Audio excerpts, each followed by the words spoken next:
kembali lagi di Indodax Room Special Edition.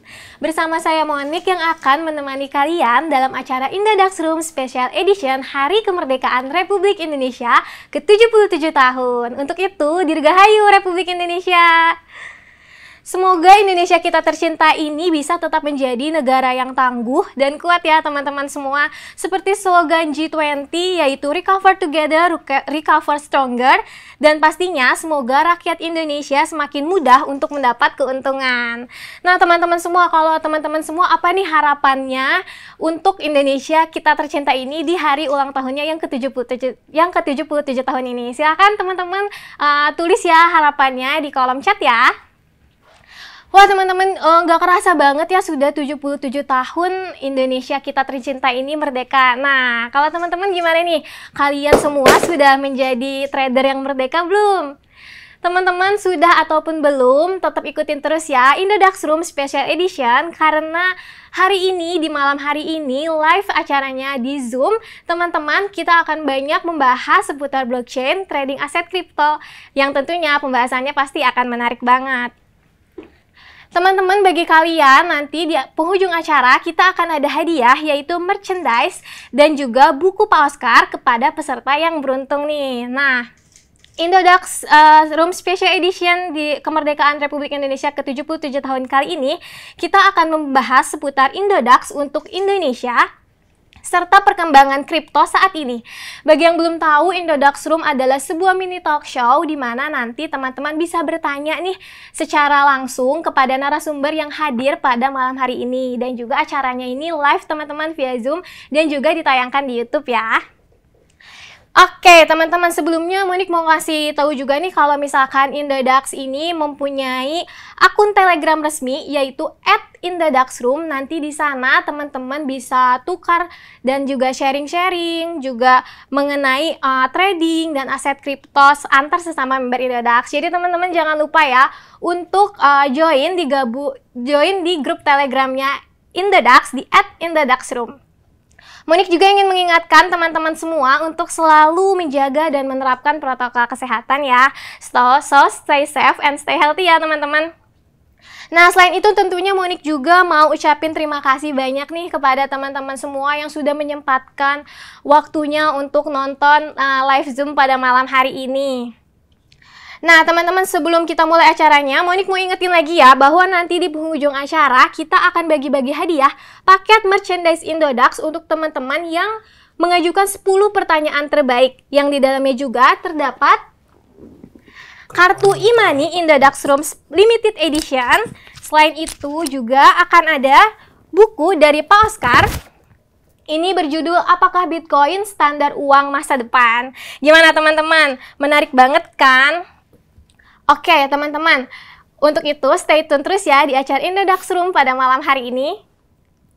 Oke, langsung aja next kita masuk ke narasumber yang akan hadir pada malam hari ini. Pasti udah pada tahu dong siapa? Yap, bener banget nih.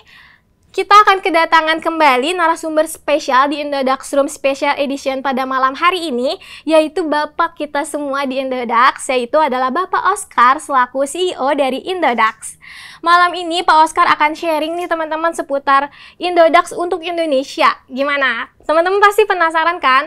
Bagi kalian yang sedang menggeluti aset kripto dan juga blockchain, para trader, atau teman-teman mungkin masih pada kuliah dan pengen coba-coba nih untuk trading aset kripto, ini kesempatan yang bagus banget buat belajar karena kapan lagi kan teman-teman bisa mendapatkan ilmu secara langsung dari CEO-nya Indodax. Oke, karena udah ketahuan nih siapa yang menjadi narasumber di Indodax Room kali ini, sekarang teman-teman bisa mulai mencari dan merangkai pertanyaan yang menarik untuk dijawab oleh Pak Oscar. Caranya gimana? Buat yang masih bingung, seperti biasa, teman-teman bisa menuliskan pertanyaan-pertanyaan yang ingin diajukan sejak awal acara dimulai di kolom Q&A. Teman-teman ingat ya, di kolom Q&A, pertanyaannya nanti harus ditulis dalam format yang benar, yaitu dengan menuliskan nama, username Instagram, kota asal, dan dilanjutkan dengan pertanyaannya. Mau dikasih contoh ya? Contohnya adalah Dudi, @dudiindodax, Bandung, apa itu Bitcoin? Nanti tim Indodax Room akan memilih pertanyaan terbaik yang telah diajukan dan Monik selaku host akan membacakan ya teman-teman pertanyaan terpilih tersebut. Untuk 10 pertanyaan terpilih yang dibacakan akan mendapatkan hadiah berupa hampers merchandise spesial dari kami. Oke, baik nih teman-teman, tanpa berlama-lama lagi, langsung kita mulai sharing session Indodax Room Special Edition Kemerdekaan Republik Indonesia ke-77 tahun bersama Pak Oscar. Selamat malam Pak Oscar. Halo, selamat malam Monik. Ya. Gimana nih Pak kabarnya? Ya, kabarnya luar biasa, selalu luar biasa. Luar biasa ya teman-teman. Pak Oscar udah lama nih nggak hadir di Indodax Room ya Pak Oscar. Terakhir kapan nih Pak? Masih ingat nggak Pak? Makanya sering-sering dong kita diundang, jadi lebih sering lagi mampir di Indodax Room. Iya, oke Pak Oscar, sebelumnya Monik mau ucapin terima kasih ya buat Bapak karena Bapak sudah meluangkan waktunya nih untuk hadir di acara Indodax Room Special Edition Kemerdekaan Republik Indonesia ke-77 tahun pada malam hari ini. Oke, let's start.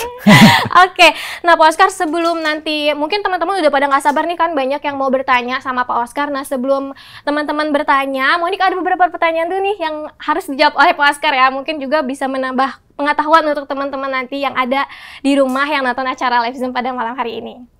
Oke Pak, gimana Pak, sudah siap? Selalu siap. Silakan kapan aja. Oke, baik teman-teman, langsung aja ya kita mulai ya Pak ya. Untuk pertanyaan pertama nih Pak. Pak Oscar, melihat perkembangan Indodax dari tahun 2014, kemudian sekarang semakin besar ya Pak ya, dengan total 5,4 juta member, yang dimana angka para pemain kripto ini cukup besar. Nah, apakah yang membuat masyarakat semakin berminat Pak, atau tertarik nih untuk bermain kripto itu? Saya kira kalau kita bicara kripto itu bukan tentang sekarang sih, tapi kripto itu tentang masa depan. Ya, kalau kita bicara mengenai kripto itu kita bicara bukan cuma tentang sekedar spekulasi. Kita nggak bicara bukan cuma sekedar trading. Tapi saya percaya bahwa pada waktunya nanti semua itu akan dikriptokan, semua akan mengkriptokan. Ya, jadi kalau kita bicara mengenai bagaimana potensi ke depannya, saya percaya bahwa perkembangan dan khususnya jumlah trader aset kripto itu akan terus bertambah dari waktu ke waktu. Kita lihat sendiri kalau kita bicara Indodax, hampir setiap harinya kita mengalami jumlah pertumbuhan member lebih dari 1.000 member dalam sehari. Nah, ini suatu yang baik ya menurut saya ya. Sekalipun kita mengetahui bahwa jumlah populasi Indonesia kan sekitar 250 juta orang. Saat ini member di Indodax itu baru sekitar 5 juta orangan. Itu artinya masih besar pasar Indonesia yang mampu untuk bermain di cryptocurrency ini. Oke, jadi menurut Pak Oscar, memang potensi untuk aset kripto ini peluangnya sangat besar ya Pak ya? Apalagi masih di sangat Indonesia. Besar. Kayak sekarang ini masih baru awal-awal ya. Di Indonesia ini masih sangat awal, di mana masih sangat sedikit yang kenal kripto. Kalau kita bicara 250 juta orang aja, 10%-nya kan harusnya 25 juta ya. Betul Pak. Saat ini kalau Indodax itu baru 5 juta, itu berarti masih sangat kecil. Ya, masih sekitar 2%-an. Berarti masih banyak peluang ya Pak ya untuk masyarakat Indonesia mungkin lebih mengenal kripto nantinya, seperti itu ya Pak ya. Apalagi Indonesia merupakan negara yang penduduknya sangat banyak ya Pak ya. Jadi memang kripto ini memang berpotensi ya untuk dikembangkan di Indonesia. Betul. Dan kita pinginnya sih semua member Indodax, semua trader Indodax punya kesempatan yang sama untuk menjadi sama-sama ekonomi yang meningkat karena perdagangan kripto ini. Oke, wah teman-teman gimana? Menarik banget ya. Mengenai aset kripto di Indonesia ini memang potensinya begitu besar menurut Pak Oscar sendiri selaku CEO dari Indodax. Oke Pak, kita lanjut ya Pak ke pertanyaan selanjutnya. Nah, bagaimana cara Bapak menganalisis dari suatu koin nih Pak? Mungkin bisa di-share nih tips analisis ala-ala Pak Oscar nih, seperti apa?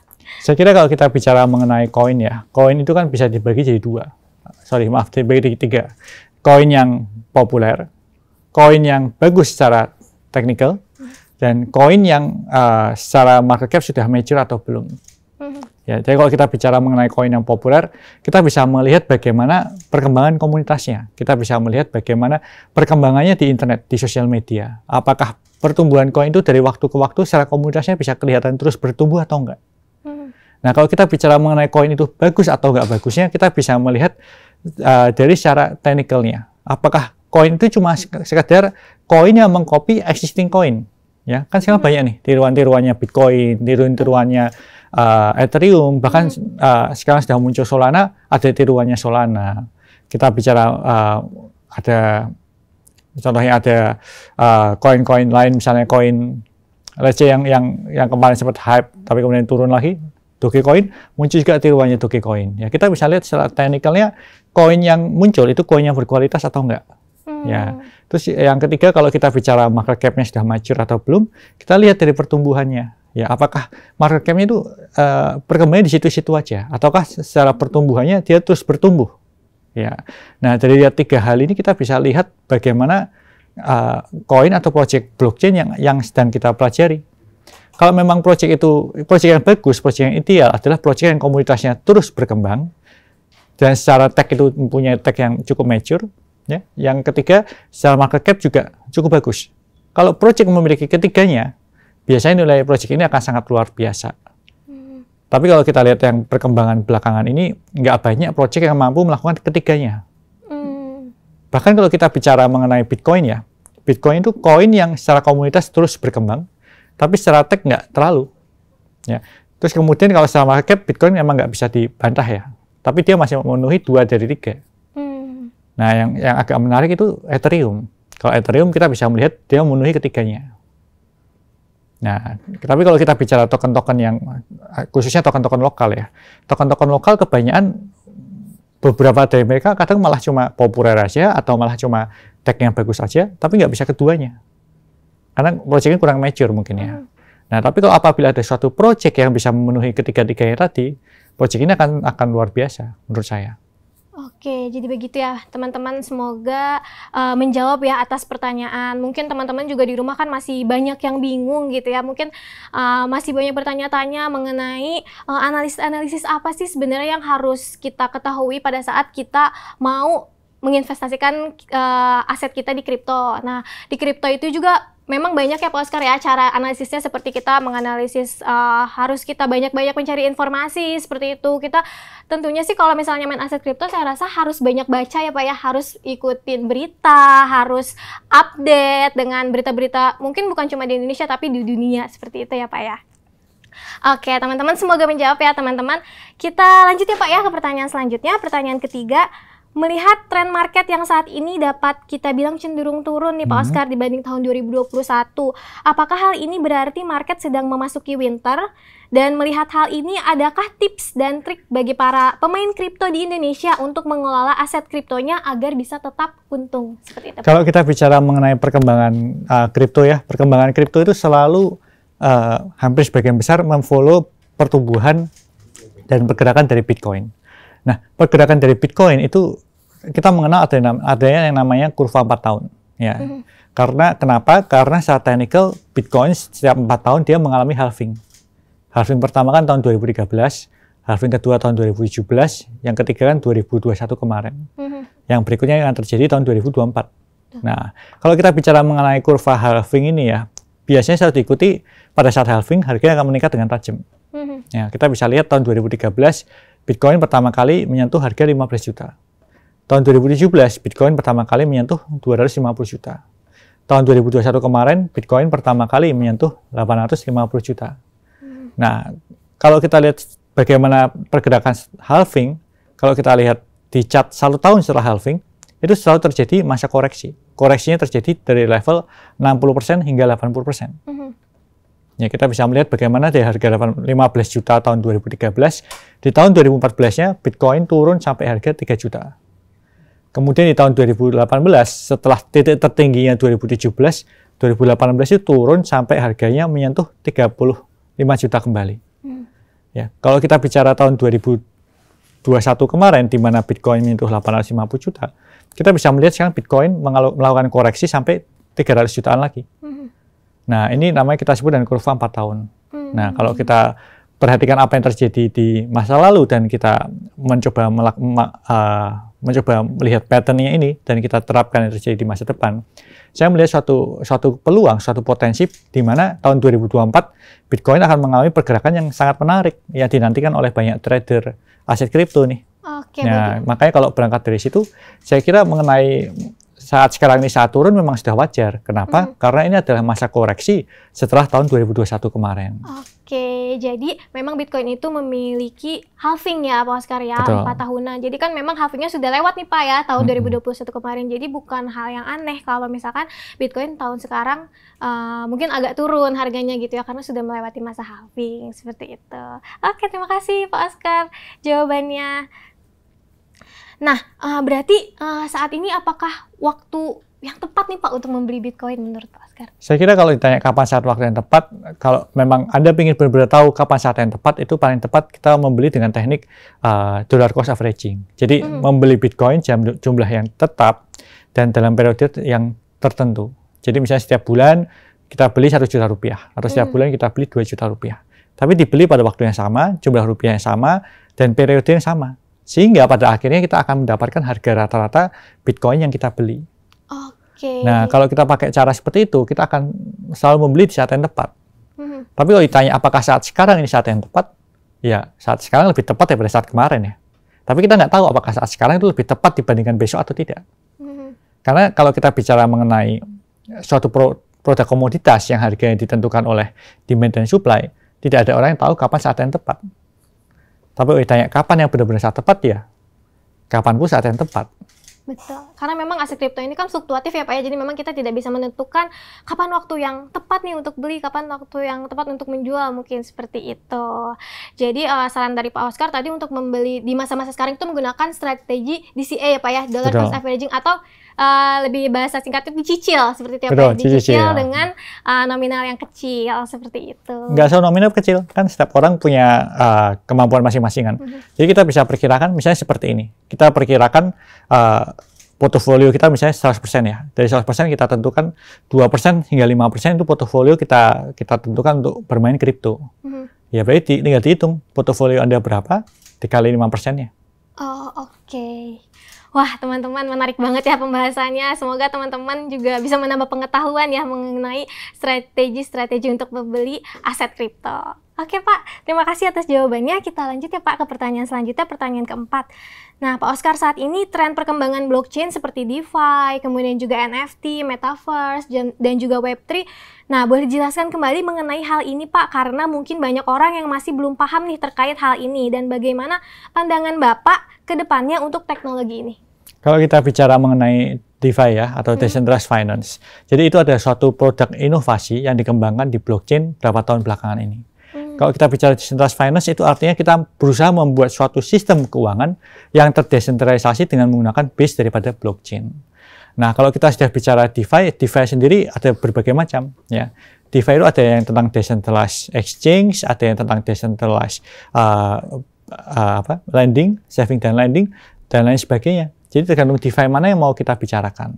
Nah, DeFi sendiri pada umumnya dia menggunakan base daripada smart contract. Kalau kita bicara mengenai Metaverse itu lainnya hal yang berbeda ya, karena Metaverse itu suatu inovasi di mana seseorang menciptakan dunia digital sehingga pada akhirnya dunia nyata kita bisa masuk ke dalam dunia digital. Ya. Salah satunya menggunakan VR, AR, lain sebagainya.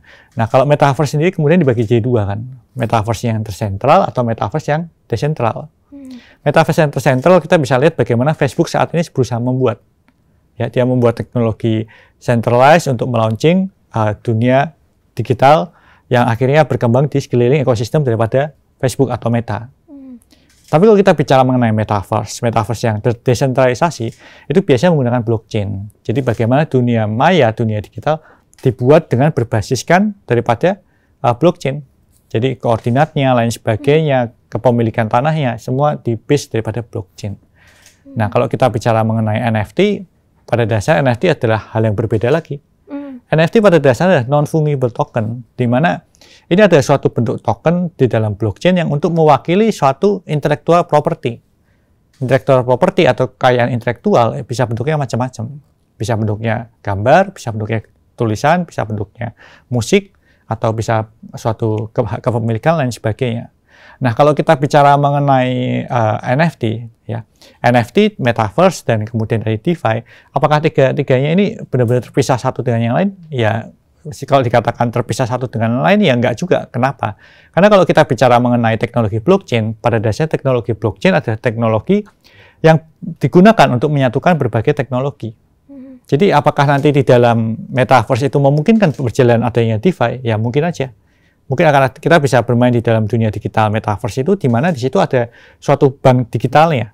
Nah, bank digitalnya mungkin pakai DeFi. Terus kemudian kita bicara mengenai barang-barang maya di dalam metaverse-nya, mungkin aja itu menggunakan NFT.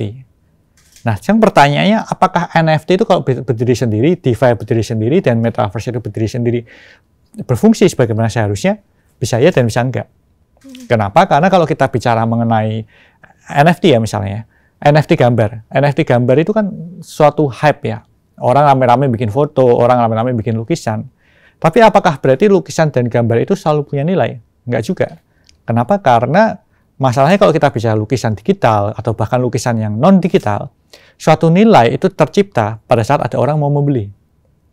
Dan pada saat nilai itu tercipta, tidak selalu lukisan itu berarti nilainya segitu. Sama dengan NFT. Pada saat sebuah NFT dibeli oleh seseorang dengan harga 1 Ethereum atau 25 juta rupiah misalnya, apakah besoknya itu nilainya akan selalu 25 juta? Enggak juga. Kenapa? Karena belum tentu ada orang lain yang mau membeli lukisan itu di harga 25 juta. Nah, jadi kalau kita bicara mengenai 3 hal ini, ya ini topik yang berbeda-beda nih. Mana yang mau kita bahas lebih dalam? Oke, wah menarik banget ya teman-teman semua. Nah, teman-teman mungkin teman-teman masih bingung nih, apa sih itu Metaverse, NFT, DeFi. Nah, Indodax sendiri punya Indodax Academy. Nah, nanti teman-teman bisa cari indodax.academy. Nah, di sana tuh banyak sekali teman-teman penjelasan mengenai Metaverse, kemudian juga NFT, DeFi, baik penjelasannya, contoh-contoh penerapannya, seperti itu. Jadi jangan lupa dicek ya indodax.academy-nya teman-teman. Nah Pak, kalau Pak Oscar sendiri udah punya tanah digital belum nih Pak di Metaverse? Saya sendiri salah satu orang yang cenderung untuk wait and see sih. Jadi saya cenderung wait and see karena saya orang yang merasa bahwa tidak semuanya itu tepat untuk di blockchain kan. Tidak semuanya tepat untuk langsung kita menuju ke sana. Kenapa? Karena kalau kita bicara mengenai sosial media, ya kita bicara sosial media, game sosial media atau game e-commerce itu memiliki hal yang sama, yaitu the winner take it all. Ya, kalau kita bicara startup yang seperti ini ya, itu selalu the winner take it all. Ya, waktu pertama kali semua orang rame-rame bikin sosial media, semua orang rame-rame bikin e-commerce. Saya percaya itu ada bisnis yang dimana pada akhirnya akan terpusat. Ya, sama seperti sekarang kalau kita bicara mengenai sosial media yang dipakai teman-teman semua ini, pasti sekitar Instagram, ya atau TikTok. Ya, atau mungkin Twitter, ya, akan terpusat. Dan kenapa 3 ini bisa eksis juga karena berbeda-beda. Orang pakai Instagram untuk foto, TikTok untuk yang video aneh-aneh itu. Terus kemudian kalau kita bicara Twitter untuk yang text-based, ya. Tapi itu artinya the winner take it all. Nggak ada Twitter 2, Twitter 3, jenisnya nggak ada. Nah, kalau kita bicara Metaverse itu salah satu yang memiliki jenis yang sama seperti sosial media. Saya percaya ke depannya akan ada satu Metaverse yang benar-benar besar, di mana itu akan merajai konten seluruh Metaverse. Dan pada saat Metaverse itu terjadi, Metaverse kedua dan ketiga itu nggak akan berfungsi. Nah, saat ini kan sekarang banyak orang membicarakan Metaverse, orang rame-rame beli tanah digital, lain sebagainya. Saya merasa itu adalah bagian dari hype yang kita harus berhati-hati. Ya, kita harus berhati-hati. Anda kalau mau mencoba dan memakai momentum ini ya silahkan aja. Tapi saya percaya pada akhirnya akan terjadi suatu keseimbangan. Ya, akan ada keseimbangan nilai. Karena kalau apalagi kalau kita sudah bicara mengenai dunia digital ya, dunia borderless, dunia di mana semua orang bisa mengakses. Ya, ini seperti yang dulu terjadi waktu zamannya .com bubble. Ya, kalau kita bicara mengenai contohnya domain, alamat domain. Saya dulu mengalami di mana semua orang rame-rame beli domain. Ya, domain-domain yang kira-kira namanya bagus, harganya mahal banget. Tapi pada akhirnya terjadi keseimbangan. Sekarang orang nggak terlalu beli domain yang satu orang nggak beli ratusan domain atau ribuan domain lagi. Ya, karena suatu titik akan terjadi keseimbangan. Saya percaya Metaverse akan mengalami hal yang sama. Oke, jadi tetap kalau misalkan dari sisi Pak Oscar wait and see gitu ya Pak ya, nggak selalu apa-apa yang hype kita langsung mengikuti gitu ya, tapi informasi-informasinya kita harus tetap tahu dan juga banyak belajar seperti itu ya Pak. Tapi kalau emang Anda ingin manfaatkan momentum ini untuk beli ya nggak apa-apa, tapi Anda harus siap untuk dana yang Anda beli itu dana yang hilang. Ya. Uang dingin uang dingin ya, karena kalau kita sudah bicara mencoba menebak tren, kita mencoba FOMO ya ikutannya ya Anda silahkan aja. Cuma pada saat FOMO itu terjadi, itu berarti artinya saat harga mengalami kelonjakan sangat tinggi.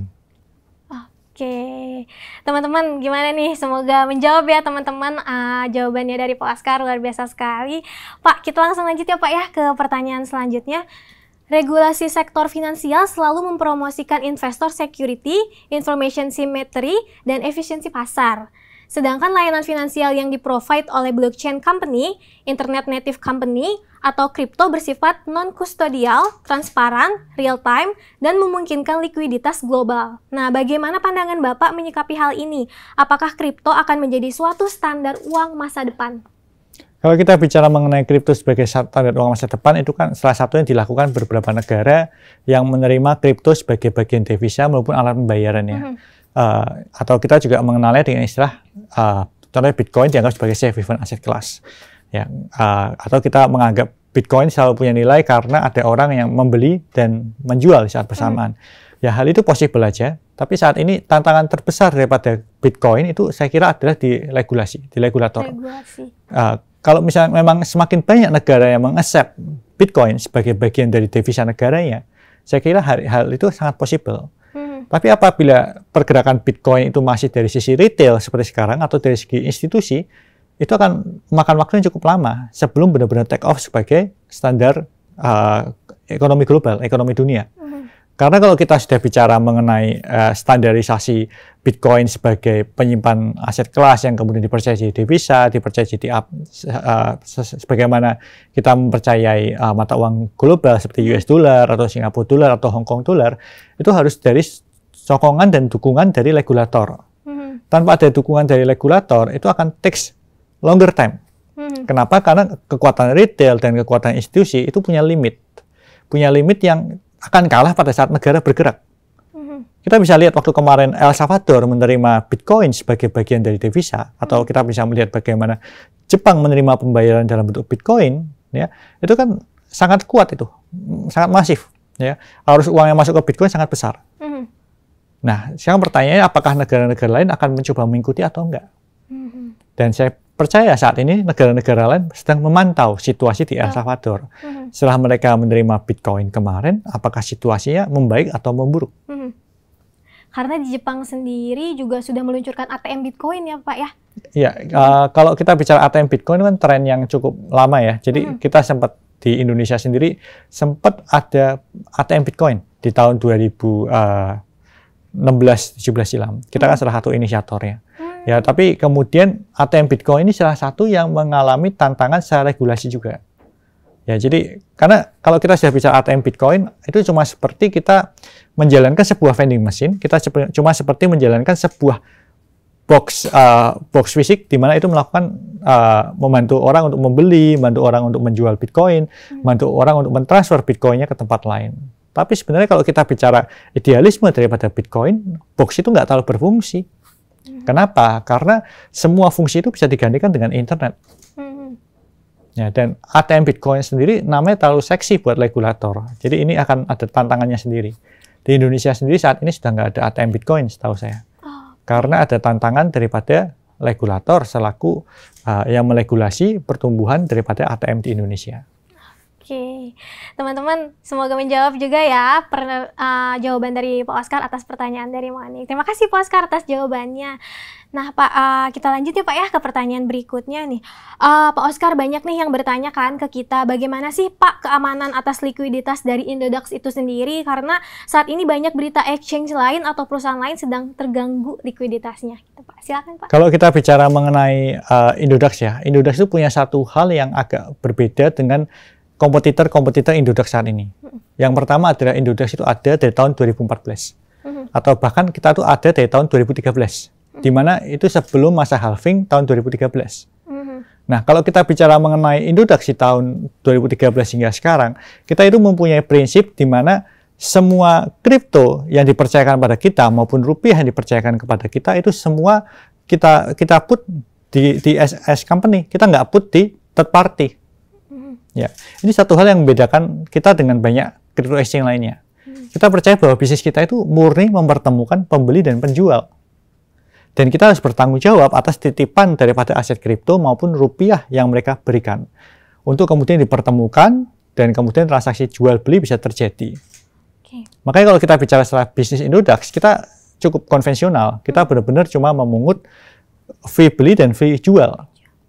Tapi kalau kita bicara mengenai exchange di luar sana, kompetitor-kompetitor di luar sana, banyak dari mereka yang justru pada saat Anda melakukan beli atau jual melalui exchange lain, kripto Anda itu digunakan untuk menghasilkan kripto lagi. Jadi kripto ini di staking di third party. Kalau di staking di third party, itu artinya pada saat third party-nya tutup atau bangkrut, kripto ini akan ikut terseret. Nah, ini saya nggak menganggap bahwa yang mereka lakukan salah, tapi apa yang mereka lakukan itu memiliki resiko tambahan bagi bisnis exchange-nya. Karena kita bisa melihat di tahun 2014 dulu, tahun 2014, waktu pertama kali kita melaunching bisnis Indodax ya. Waktu itu kita masih bernama bitcoin.co.id. Pada waktu tahun 2014, kita pernah menyaksikan bagaimana exchange di Singapura, itu CEO-nya bunuh diri, karena dia menitipkan kriptonya pada exchange lain yang lebih besar. Terus kemudian exchange lain yang lebih besar itu membuat exchange di Singapura itu tutup. Nah, makanya pengalaman-pengalaman seperti itulah yang membuat kita menjalankan bisnis ini dengan berhati-hati, karena kita tahu bahwa apa yang mereka percayakan pada kita itu sesuatu yang serius, sesuatu yang nggak boleh kita main-main atas kepercayaan itu, dan harus kita jaga dalam kondisi apapun. Itu yang pertama. Ya, jadi kalau ada yang tanya kepada kita, apakah rupiah dan kripto yang dimainkan di Indodax itu aman dan ada di perusahaan? Ya, benar. Ya, tidak kita percayakan kepada pihak-pihak lain. Nah, sekarang pertanyaan yang kedua nih. Nah, apa yang membedakan kita dengan kompetitor-kompetitor yang lain juga? Ya, Indodax itu adalah salah satu perusahaan startup asli Indonesia yang shareholder-nya sebagian besar adalah orang Indonesia. Artinya secara kekuatan hukum, kita sangat terikat dengan peraturan hukum di Indonesia. Nah, oleh karena itu secara likuiditas, kita 100% saat ini ada di Indonesia. Artinya kalau ada apa-apa, ada di Indonesia semua. Masih dalam ruang lingkup Indonesia. Betul. Tapi kalau kita bicara exchange-exchange yang mempunyai afiliasi dengan exchange di global, itu kebanyakan aset-asetnya mereka tradingnya di global. Ya. Jadi kalau kita bicara mengenai contohnya aset-aset di beberapa kompetitor, itu aset kripto Anda maupun rupiah Anda itu bukan ada di Indonesia. Tapi ada di Indo exchange mereka. Kenapa? Karena bisnis exchange kompetitor kebanyakan itu mereka cuma seperti broker. Mempertemukan pembeli dan penjual, tapi transaksinya terjadi di exchange holding. Sehingga apabila kalau amit-amit terjadi suatu masalah pada exchange global di luar sana, exchange di Indonesia ikut terpengaruh. Karena mereka cuma seperti anak perusahaan. Kita bisa melihatlah saya nggak perlu menyebutkan brand, saya kira sudah para trader sudah bisa membedakan mana exchange yang benar-benar dia full liquidity-nya ada di Indonesia, mana yang cuma seperti anak perusahaan. Oke, teman-teman, semoga menjawab ya, karena ini merupakan suatu pertanyaan yang mungkin banyak sekali ditanyakan oleh para member Indodax. Jadi semoga ini bisa menjadi informasi buat teman-teman semua yang pada malam hari ini nonton Indodax Room Special Edition ini. Jadi semakin yakin gitu ya Pak ya untuk berinvestasi di Indodax. Oke Pak Oscar, terima kasih Pak, luar biasa sekali jawabannya. Oke Pak, nah selanjutnya nih Pak, apa sih Pak yang menjadi mimpi dari Pak Oscar atau target Pak Oscar dalam industri blockchain dan kripto di Indonesia ini? Saya sendiri berharap kalau jumlah trader aset kripto di Indodax ini bisa lebih dari 10 juta orang. Ya, 10 juta orang sebagai awalan. Dan kita berharap pada akhirnya jumlah trader daripada yang terdaftar di Indodax itu lebih daripada 50 juta member. Itu artinya 1 daripada 5 penduduk Indonesia itu harus memiliki account di Indodax. Tapi ini target yang sangat agresif, yang kita tahu nggak akan tercapai dalam 1 tahun ini, 2 tahun ini. Tapi itu adalah sesuatu yang kita targetkan. Ya. Nah, kalau kita bicara mengenai kenapa 1 dari 5 itu kita targetkan punya account di Indodax? Karena kita percaya melalui trading kripto ini bisa ikut meningkatkan kesejahteraan para trader kita apabila mereka melakukannya dengan benar. Yang pertama itu. Yang kedua, kenapa angka 1/5? Karena itulah yang terjadi di Korea Selatan. Di Korea Selatan, 1 dari 5 orang itu memiliki aset kripto. Ya, untuk usia produktifnya ya. Nah, itu kita menargetkan hal yang sama. Karena kita percaya aset kripto dan blockchain adalah salah satu bagian teknologi penting yang semua orang harus mengerti dan memahami. Tapi saya kira ini kembali ke literasi keuangan. Pendidikan tentang finansial itu satu hal yang paling penting. Yang harus sama-sama kita genjot. Bukan cuma di bidang kripto dari Indodax, tapi kita bicara mengenai semuanya, semua pemain ekosistem ini. Dari pendidikan saham, trading saham, pendidikan trader aset kripto, pendidikan forex, itu semua kita harus sama-sama garap bekerja sama untuk mendewasakan rakyat Indonesia tentang lebih tahu tentang produk-produk finansial. Bukan cuma sekedar ikut-ikutan, bukan cuma sekedar saling berspekulasi. Kenapa? Karena kita harus tahu kalau kita sudah bicara mengenai kedewasaan finansial, itu pendidikan finansial adalah salah satu yang paling penting. Nah, makanya kalau kita bicara di Indodax, kita sangat besar berinvestasi pada Indodax Academy. Kenapa? Karena kita ingin memberikan edukasi kepada masyarakat kita. Secara gratis, secara bebas, semua orang bisa membaca. Dan saat ini pun kita lagi memperbaiki Indodax Academy, memiliki tampilan yang jauh lebih baik, konten-konten yang lebih baik, sehingga orang yang membaca lebih bisa memahami.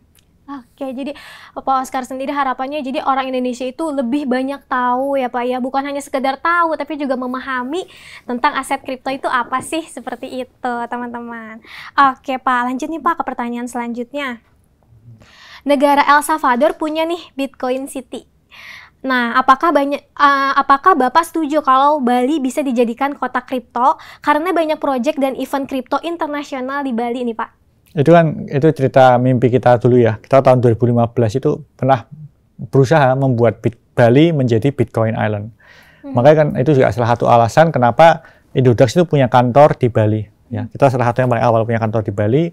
Kita pertama kali buat di Kuta, terus kemudian sekarang kita ada di Seminyak, dan sebentar lagi di Canggu, dan beberapa lokasi lain. Ya. Tapi kalau kita bicara mengenai itu sudah kembali mengenai tantangan dari regulator. Ya, kenapa? Karena kalau lihat pengalaman kita waktu tahun 2015, saya masih ingat tahun 2015 itu saya pernah di posisi kita melakukan survei dengan dana pas-pasan. Saya kemudian naik kapal ke Gili, ke pulau-pulau sekitar, survei tentang ekosistem yang ada di Bali. Kemudian saya dan partner saya, kemudian saya Muhammad tinggal di Bali, mencoba meyakinkan hotel, restoran, terima Bitcoin. Cukup banyak hotel sama restoran terima Bitcoin, bahkan beberapa hotel bintang 5 sempat terima Bitcoin. Ya, dan dulu tahun 2016, transaksi terbesar dunia Bitcoin itu terjadi di Bali. Yaitu salah satu villa di Bali itu dibeli dengan menggunakan Bitcoin. Berapa miliar rupiah gitu. Yaitu transaksi terbesar di dunia tahun itu. Bahkan kalau kita rupiahkan jumlah Bitcoinnya, saya percaya itu masih merupakan transaksi yang terbesar yang terjadi di dunia. Itu di Bali semua. Dan itu di Bali ya Pak? Itu di Bali. Kita salah satu yang menyaksikan perkembangan itu. Nah, tapi kalau kita bicara mengenai apakah mungkin Bali menjadi Bitcoin Island, seperti yang dulu pernah kita mimpikan, ini tantangannya ada di Bank Indonesia. Apakah dari Bank Indonesia memperbolehkan memberikan sandbox untuk Bali bisa menerima pembayaran Bitcoin? Karena ini sudah bukan di institusi lagi, sudah bukan di retail. Kenapa? Karena kalau kita bicara negara kita, Indonesia adalah sebuah negara yang memiliki undang-undang mata uang rupiah, di mana semua transaksi wajib dengan rupiah atau akan terkena pidana. Jadi kalau kita bicara waktu tahun 2015 silam, waktu kita berhasil meyakinkan beberapa hotel, restoran, bahkan sempat ada turis itu dari luar negeri datang ke Bali, ya, mereka rombongan naik bis cuma untuk menyaksikan pembayaran menggunakan Bitcoin. Ya, sampai hotelnya sold out, terus kesulitan. Kita sempat mengadakan Bitcoin Movie Festival lain sebagainya. Ya, yang sekarang berkembang menjadi Indodax Short Film Festival itu. Dulu awalnya itu kita bikin di Bali Movie Night awalnya. Movie Night tahun 2015 silam. Waktu itu orang asing datang ke kantor kita 3 bis, saya masih ingat 3 bis, sampai nggak ada parkiran sama sekali. Nah, sekalipun kita bisa membawa devisa Indonesia menggunakan Bitcoin, Dan pembayarannya semua, biarpun melalui protokol Bitcoin, transaksinya tetap dalam rupiah tuh sebenarnya. Tapi secara pandangan regulator, tetap memandang bahwa Bitcoin berfungsi menjadi mata uang kalau digunakan dengan cara seperti itu. Sehingga pada akhirnya tahun 2016-17 silam, proyek itu terpaksa kita terminate early. Ya, kalau memang proyek ini dibicarakan lagi, itu kita harus kembali bertanya pada regulator. Bolehkah? Siapkah untuk Bali menjadi sandbox daripada sandbox untuk menjadi Bitcoin Island? Ya, sampai sekarang kita punya nama domainnya tuh, bitcoinisland.com. Oke, Pak Oskar, terima kasih atas jawabannya. Wah, mungkin teman-teman di rumah juga mungkin beberapa masih baru tahu nih, Pak, kalau Bali itu ternyata sempat ada transaksi Bitcoin terbesar di dunia seperti itu ya. Dan masih sekarang masih yang terbesar. Oh iya, dan sekarang masih yang terbesar loh teman-teman. Wah, menarik banget ya. Ini menambah informasi juga, menambah pengetahuan buat teman-teman yang sedang menyaksikan Indodax Room Special Edition pada malam hari ini. Luar biasa sekali ya Pak ya. Oke Pak Oskar, lanjut ya Pak ke pertanyaan selanjutnya. Tadi kan Monik ada singgung nih Pak di awal, kalau penanya terbaik akan mendapatkan buku spesial dari Pak Oskar. Nah, bisa dijelaskan singkat nggak sih Pak, buku ini bercerita tentang apa sih Pak? Ya, jadi kalau ini salah satu buku yang saya tulis terakhir ya, dan saya lagi menyiapkan buku yang berikutnya. Ini buku yang menceritakan tentang satu hal yang menarik sih. Jadi kalau kita lihat judulnya aja, apakah Bitcoin standar uang masa depan? Jadi kalau kita amati di sini, kita ada membuat sebuah gambar di mana pertama kali ada manusia purba berdiri di atas kerang, ya kan? Artinya pada saat itu uang itu menggunakan kerang-kerangan, ya. Kemudian berubah menjadi ini, kemudian pakaiannya pakai jas era British gitu, menggunakan base-nya logam mulia emas, ya. Kemudian berubah sekarang mulai zaman orang menggunakan uang tunai, kemudian perkembangannya menjadi kartu kredit, kartu-kartuan, ya. Iya. Kemudian sekarang mulai ke dalam dunia digital, ya. Salah satunya menggunakan Bitcoin. Jadi buku ini bicara tentang sejarah mata uang. Buku ini menceritakan tentang apakah mungkin sejarah mata uang itu bergeser setelah kita mengalami sekarang zaman kartu-kartuan, zaman digital ini mulai bersentuhan. Kita nggak lagi bicara mengenai way of payment-nya, tapi kita bicara mengenai base mata uangnya berubah. Nggak lagi menggunakan kerang, nggak lagi menggunakan logam, nggak lagi menggunakan uang tanpa underlying. Sekarang kita pakai uang kertas kan uang tanpa underlying. Ya. Tapi kita akan berubah menjadi uang dengan base matematik. Ya, ini sebuah teori bagaimana saya membayangkan mungkin aja base uang itu akan berubah dari uang yang tanpa underlying seperti sekarang itu berubah menjadi uang base matematika, yaitu Bitcoin. Ya, ini kan satu hal yang orang lain banyak nggak ngerti nih, kalau uang yang kita punya sekarang, uang US dollar, uang Singapura dollar, uang Hong Kong dollar, ataupun uang rupiah, itu adalah uang-uang tanpa underlying. Kan orang ngertinya itu uang yang dijamin kan. Uang aja gitu. Ya, uang yang dijamin itu artinya uang itu nggak ada underlying, makanya perlu dijamin. Nah, makanya kita bicara di dalam buku ini membahas tentang perkembangan uang, mengenai bagaimana apakah mungkin Bitcoin menjadi sebuah standar uang di masa depan.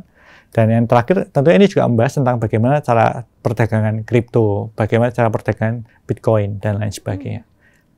Oke, wah teman-teman, jadi di dalam buku ini tuh banyak sekali ya teman-teman informasi-informasi menarik yang mungkin sebelumnya teman-teman masih belum tahu nih.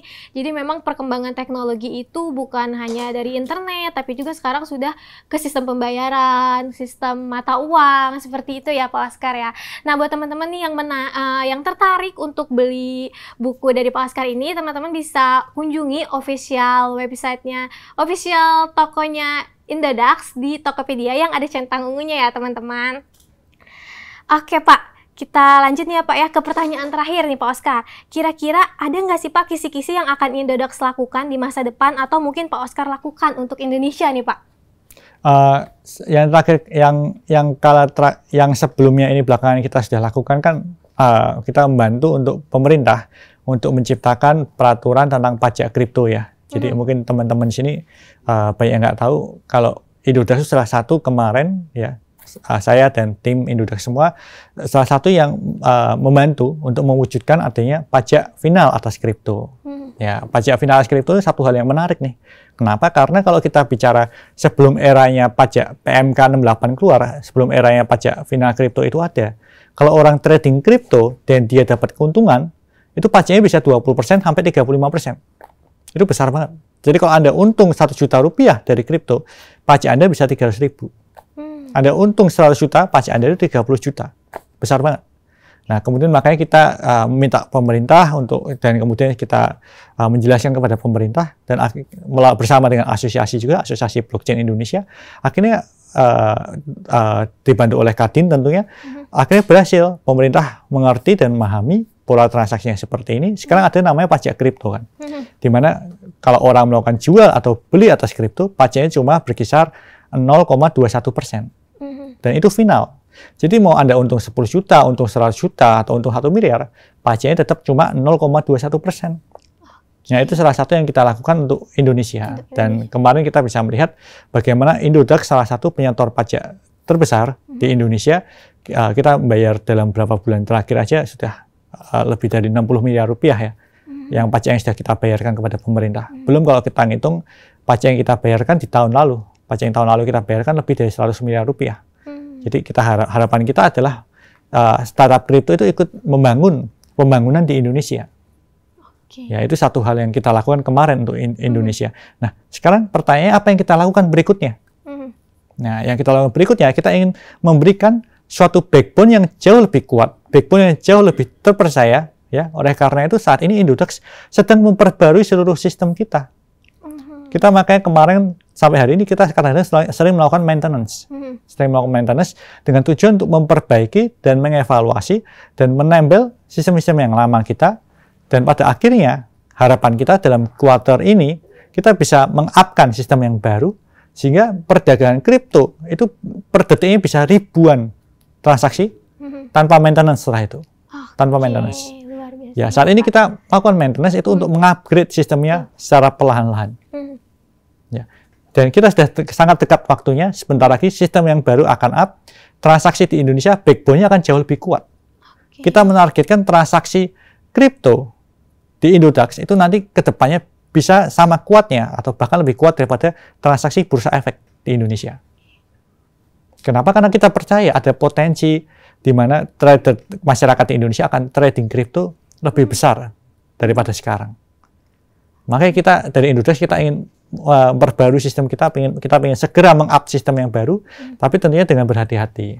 Kenapa? Karena sistem kita ini sistem yang sudah dipakai 24 jam sehari, 365 hari non-stop oleh 5,4 juta member.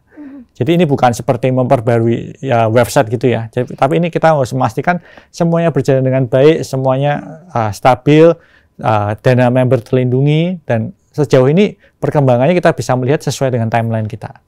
Sebentar lagi para trader aset kripto bisa transaksi dengan jauh lebih nyaman di Indodax. Wah, luar biasa sekali ya teman-teman semua. Jadi Indodax untuk Indonesia ini yang pertama tadi kita Indodax sudah berpartisipasi dalam pajak, dan kemudian di nextnya kita sedang mencoba untuk terus mengupgrade sistem kita agar nanti trader-trader Indodax tentunya bisa trading dengan lancar begitu ya Pak ya, tanpa gangguan. Wah, luar biasa sekali. Terima kasih sekali nih Pak Oscar selaku CEO Indodax atas jawaban-jawaban atas pertanyaan dari Monique ya Pak ya. Oke teman-teman, luar biasa ya teman-teman. Ternyata apa yang disampaikan oleh Pak Oscar ini memberi kita insight yang sangat bagus. Nah, semoga setelah ini bisa jadi makin percaya diri nih teman-teman untuk terjun ke dunia aset kripto ya. Oke teman-teman, selanjutnya kan sejak awal tadi mungkin sudah ada yang menuliskan nih pertanyaan-pertanyaan di kolom komentar. Nah, pasti teman-teman udah pada nggak sabar dong untuk dibacakan dan dijawab nih pertanyaannya oleh Pak Oscar.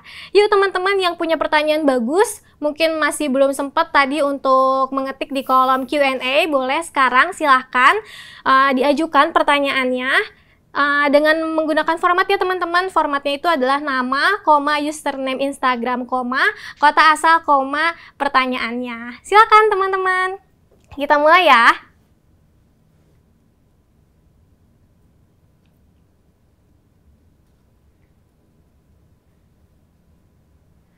Oke, Pak Oscar, sudah banyak sekali nih Pak pertanyaan nih dari teman-teman member Indodax yang pada malam hari ini menonton live kita via Zoom di special edition Indodax Room Hari Kemerdekaan ini ya Pak.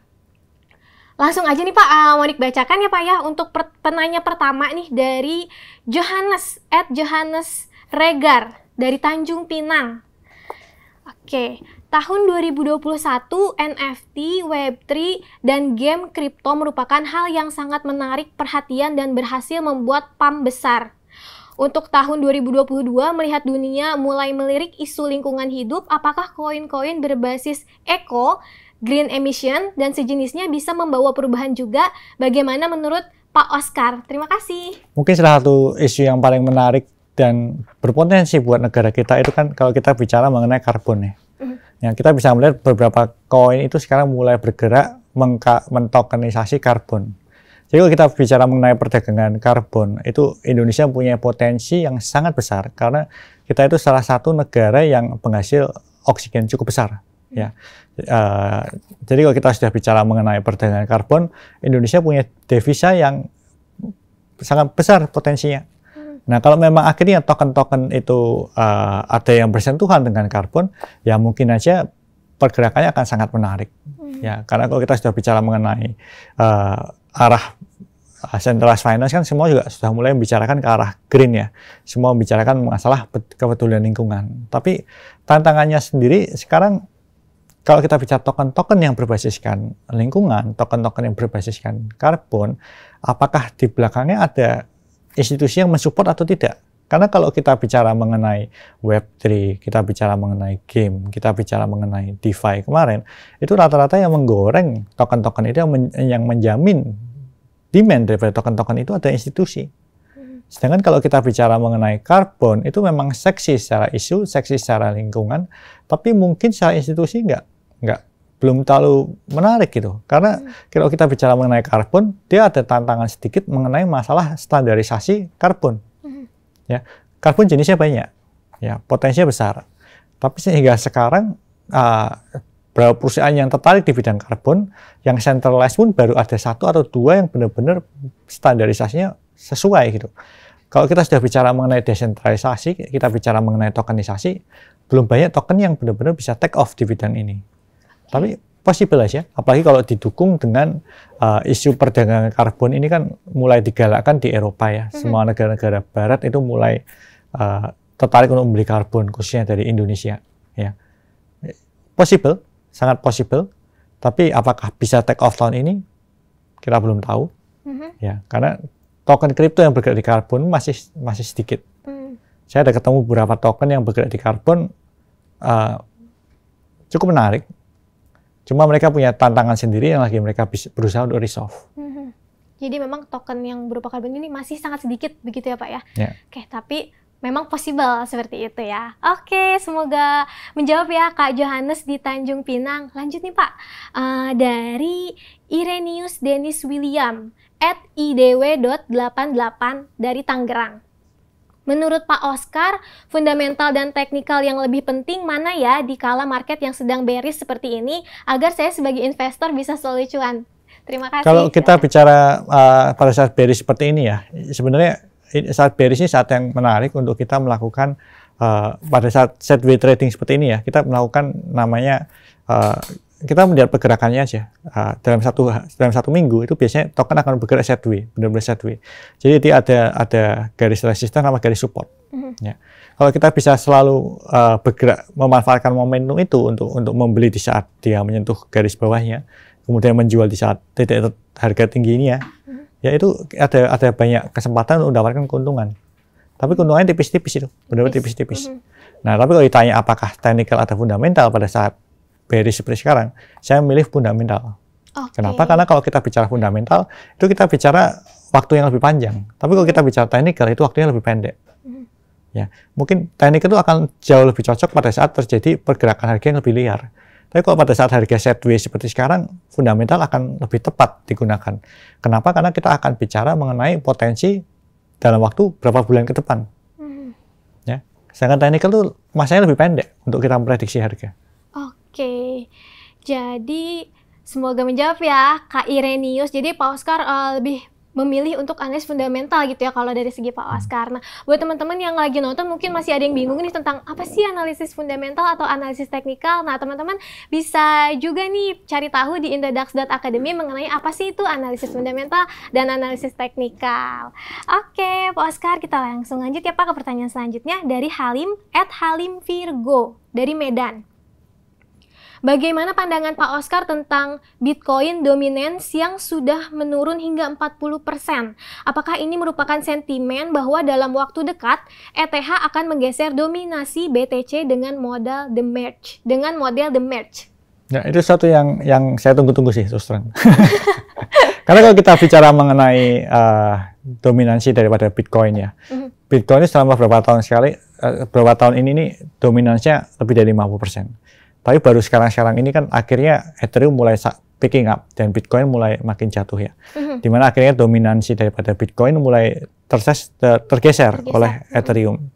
Nah, kalau kita bicara mengenai Ethereum sendiri, Ethereum itu teknologi yang sangat menarik menurut saya dibandingkan Bitcoin. Bitcoin itu bagus, dia punya nilai intrinsik yang jelas. Jadi kalau kita bicara mengenai teknologi ya, secara intrinsic value, Bitcoin akan lebih mudah diprediksi. Kenapa? Karena kalau kita bicara mengenai nilai intrinsik kan nilai yang didapat dari biaya eksplorasi ya. Jadi kalau kita bicara miningnya Bitcoin dengan besaran sekitar 300 terawatt per hours, ya, nilai intrinsik daripada Bitcoin lebih mudah diukur. Tapi kalau kita bicara mengenai secara teknologi, Bitcoin itu teknologi yang cenderung lebih konvensional, teknologi yang lebih nggak bisa dikatakan teknologinya lebih nggak terlalu berkembang dengan signifikan dari tahun ke tahun ini, lebih sangat konvensional. Tapi kalau kita bicara Ethereum, kita bisa melihat perkembangannya dari tahun ke tahun dia terus bertumbuh dan berkembang. Dan Ethereum itu kan yang pertama kali disebut sebagai Bitcoin 2.0. Yang kemudian karena perkembangan Ethereum ini mulai agak lambat, orang mulai membuat inovasi yang namanya Ethereum Killer. Kemudian muncullah Solana dan lain sebagainya.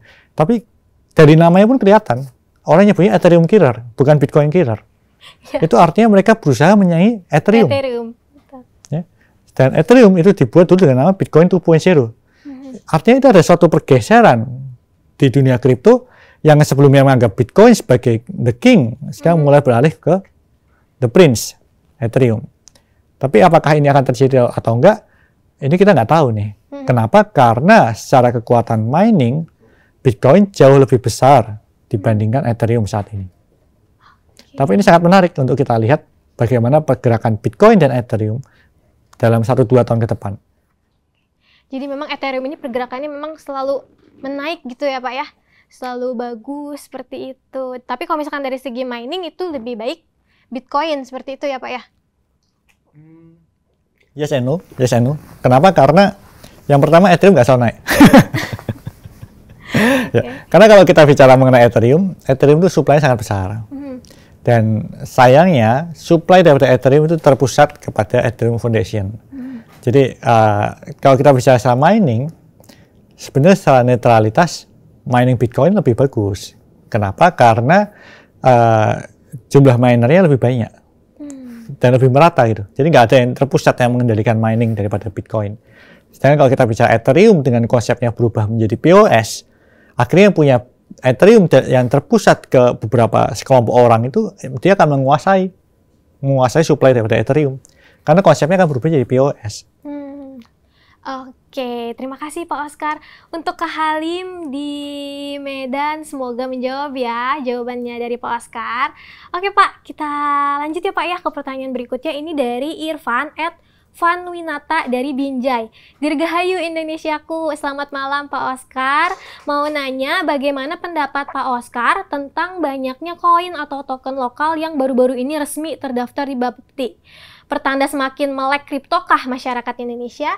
Terima kasih. Saya kira kalau misalnya kita bicara mengenai teknologi ya, kalau memang negara-negara kita mulai memproduksi sebuah teknologi sendiri, itu sesuatu yang kita sambut. Regardless kualitasnya sudah baik atau nggak baik. Kenapa? Karena itu artinya negara kita mulai mengenal dan mulai ikut sebagai produsen, bukan cuma sebagai konsumen. Tapi kalau memang kualitasnya itu baik atau nggak baik, saya kira give them time, dengan sendirinya kualitasnya akan meningkat dari waktu ke waktu. Kita bisa melihat tahun 2016-17 silam, kualitas produk lokal itu sudah bermunculan, tapi kualitasnya lebih jelek dibandingkan sekarang. Sekarang produk-produk Indonesia di blockchain sudah makin baik. Kita bisa melihat beberapa game kualitasnya nggak kalah loh dengan game-game internasional. Beberapa DeFi nggak kalah. Tapi mungkin secara exposure-nya memang masih kecil dibandingkan produk blockchain internasional. Tapi give them time. Dan negara kita punya potensi yang besar. Kenapa? Karena kita adalah negara dengan populasi yang sangat besar. Dan secara trader aset kripto, Indonesia salah satu jumlah trader aset kripto yang terbesar di dunia. Nah, tapi sekarang pertanyaannya, apakah kita benar-benar bisa mengangkat kualitas project blockchain lokal kita setara dengan internasional atau enggak? Oke, jadi memang dengan adanya koin-koin lokal ini menunjukkan bahwa warga-warga Indonesia itu berinovasi ya Pak ya, dan ikut mengikuti perkembangan teknologi seperti itu. Semoga menjawab ya Kak Irfan. Kita langsung lanjut ke pertanyaan selanjutnya ya Pak Oscar ya, dari Stefanus @StefanRG dari Cibinong. Pak, melihat maraknya scam di dunia perkriptoan, bagaimana cara memilih kripto yang bagus untuk diinvestasikan dalam jangka waktu yang panjang tanpa harus takut terkena scam? Nggak bisa. Kalau emang sudah bicara kripto, kadang-kadang scam itu nggak bisa dihindari. Ya, tapi kita bisa melakukan beberapa hal sih. Yang pertama, kita harus tahu siapa yang membuat koin itu. Ya, kan kemarin sempat muncul nih, era di mana-mana orang membuat koin, tapi developernya nggak dikenal siapapun. Nah, itu koin-koin yang mungkin orang harus hati-hati. Kenapa? Karena kalau developernya nggak mau diketahui, besar kemungkinan pada saat koin itu bermasalah, project itu bermasalah, developernya akan lepas tangan. Lepas tangan, nggak tanggung jawab. Ya, jadi developernya kalau nggak diketahui dan nggak jelas siapa, itu satu hal yang harus kita masukkan ke dalam red flag. Ya, maka kalau di Indodax kita biasanya kalau kita melisting koin, kita tanya dulu developernya siapa, namanya siapa, lain sebagainya. Jadi kalau memang koin itu bermasalah, kita tahu orang mana yang bertanggung jawab gitu. Ya. Terus yang kedua, kalau kita bicara mengenai produk kripto ya, kita harus lihat dulu produk ini kualitasnya gimana. Kalau memang sudah jelas-jelas produk ini cuma meniru koin yang sudah ada tanpa ada dasar yang jelas secara fundamental, ini juga red flag. Jadi lebih baik jangan ikut-ikutan. Ya. Yang ketiga, kalau kita bicara mengenai project ini secara menjanjikan sesuatu, kalau dia misalnya menjanjikan keuntungan, contohnya aja dia menjanjikan keuntungan 5% sebulan atau bahkan 20% sebulan, itu sudah pasti scam. Ya. Jadi ini red flag paling besar itu. Ya, kalau memang ada salah satu dari ketiga ini saya kira project harus kita hindari. Oke, jadi sebenarnya dalam membeli aset kripto itu potensi scam memang ada, tapi bagaimana kita jadi jangan beli asal aset kripto gitu ya Pak ya, jangan asal membeli, tapi kita tuh harus tahu dulu nih aset kripto ini bagaimana fundamentalnya, kemudian juga bagaimana mungkin kedepannya nanti itu bisa terus di searching, harus mencari dan menggali informasi lebih banyak mengenai aset kripto apa sih yang pengen kita beli, begitu ya Pak ya? Betul, karena ini sama seperti saham ya. Kalau kita trading saham itu kan bukan berarti kita asal membeli saham mana yang mau dibeli kan, kita harus pelajari dulu perusahaannya seperti apa. Ya kalau ini komoditas kriptonya seperti apa, itu harus kita pelajari. Jangan asal murah dibeli gitu kan. Oke, terima kasih Pak Oscar atas jawabannya. Oke, semoga menjawab ya Kak Stefanus dari Cibinong.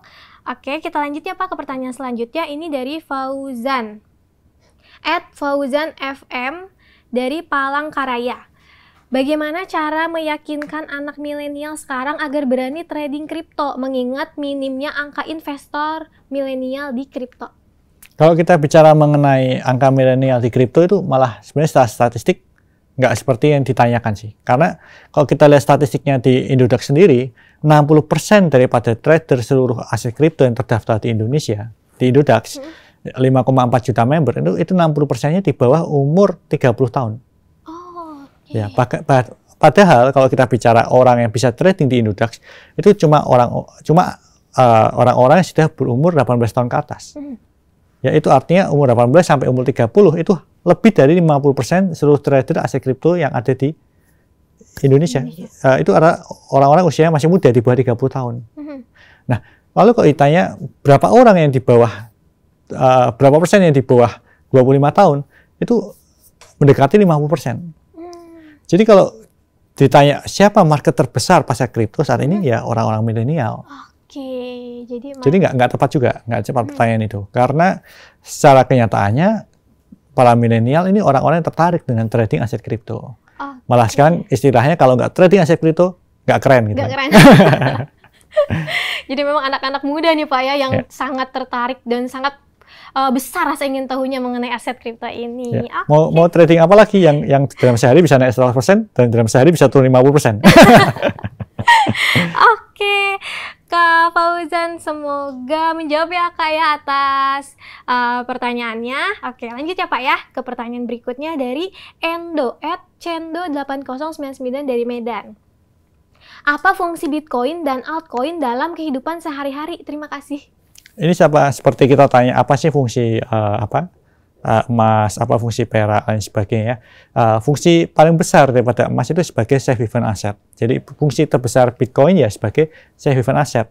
Jadi kadang-kadang ada kondisi di mana kita terpaksa memegang suatu aset yang kita percaya bisa untuk menyimpan kekayaan dan stabil, anti inflasi.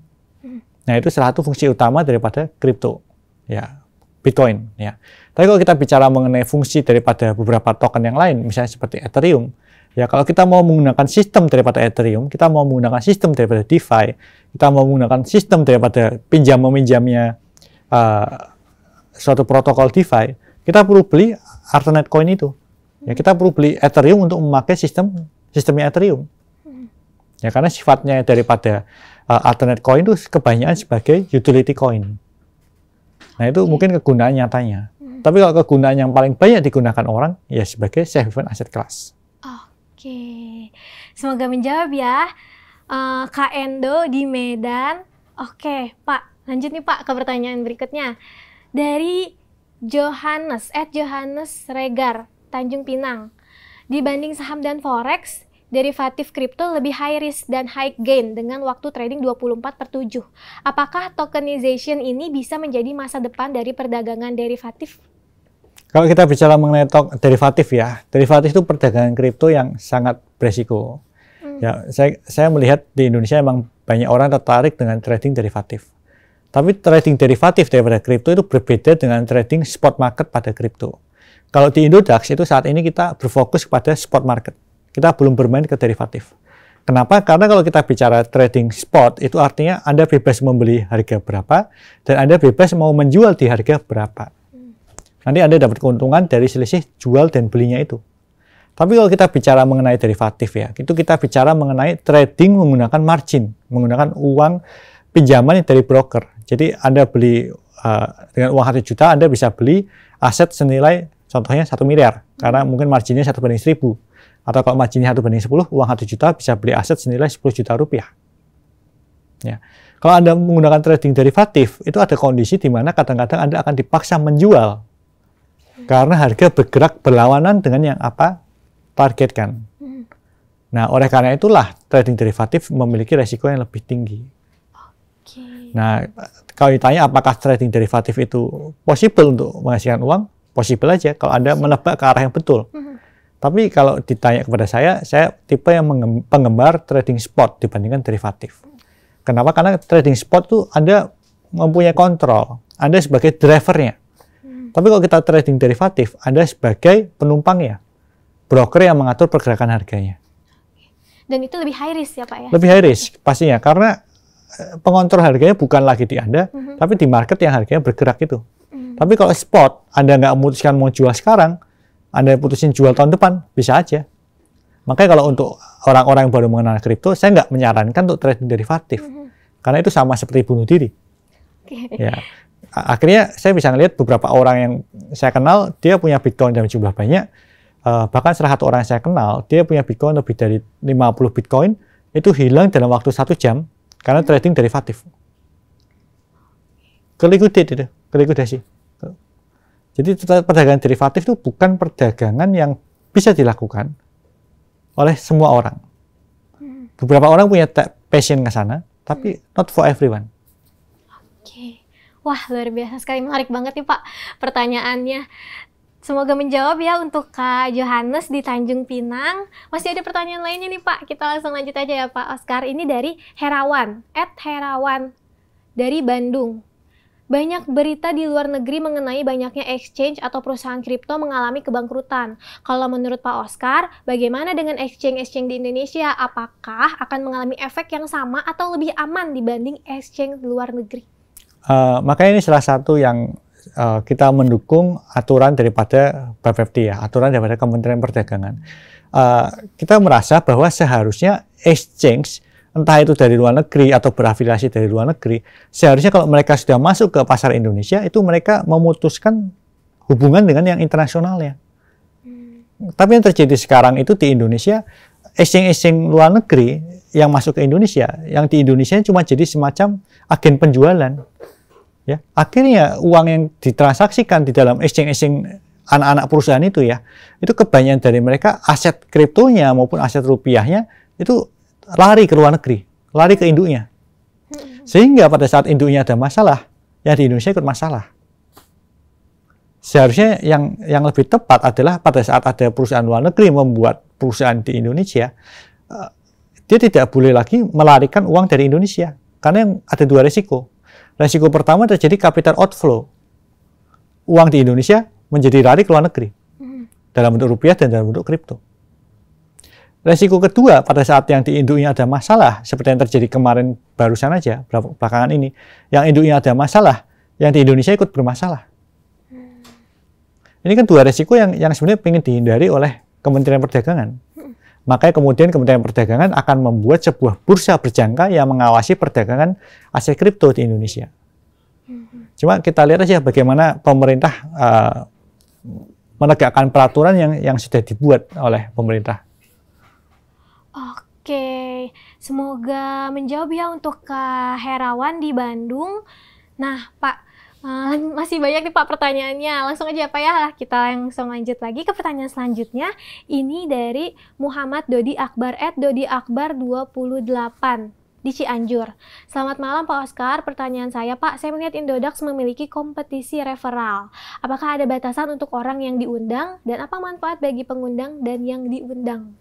Nah, kalau kita bicara referral di Indodax ya, jadi kita itu punya suatu program di mana kalau Anda mengajak member lain, itu Anda mendapatkan bagian daripada transaksi kripto mereka. Ya, jadi yang kita bagikan tuh fee-nya. Fee. Jadi emang kalau Anda adalah seorang trader aset kripto di Indodax, Anda ingin mengajak sama member untuk transaksi, kita persilahkan. Dan kita memberikan penghargaan berupa afiliasi bonus. Berupa fee itu ya Pak? Berupa fee itu. Jadi kita bagikan pendapatan perusahaan untuk Anda. Oke, menarik banget nih. Sebenarnya ini lumayan juga ya Pak ya untuk menambah penghasilan seperti itu ya Pak ya? Ya, kita bisa melihat beberapa trader kita tuh mereka mendapatkan jutaan rupiah sampai puluhan juta dari fee itu loh. Oh, wah. Jadi itu bukan pendapatan yang kecil. Iya, ya. bukan pendapatan. Karena itu tergantung jumlah member yang Anda ajak.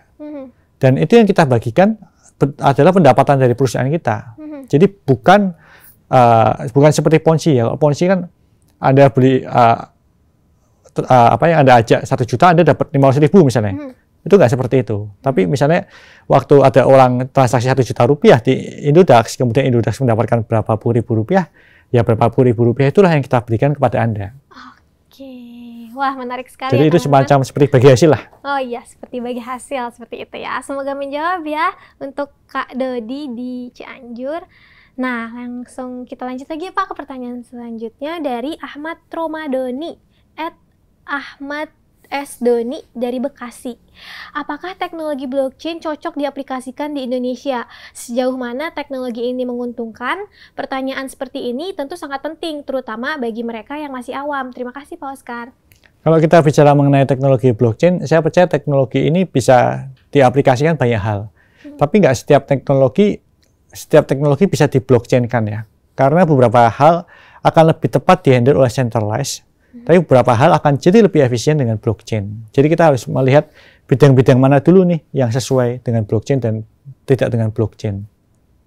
Ya, jadi apakah teknologi ini bisa membuat suatu proses lebih transparan, lebih efisiensi, lebih anti korupsi? Mungkin aja, tapi nggak semuanya. Tidak semuanya.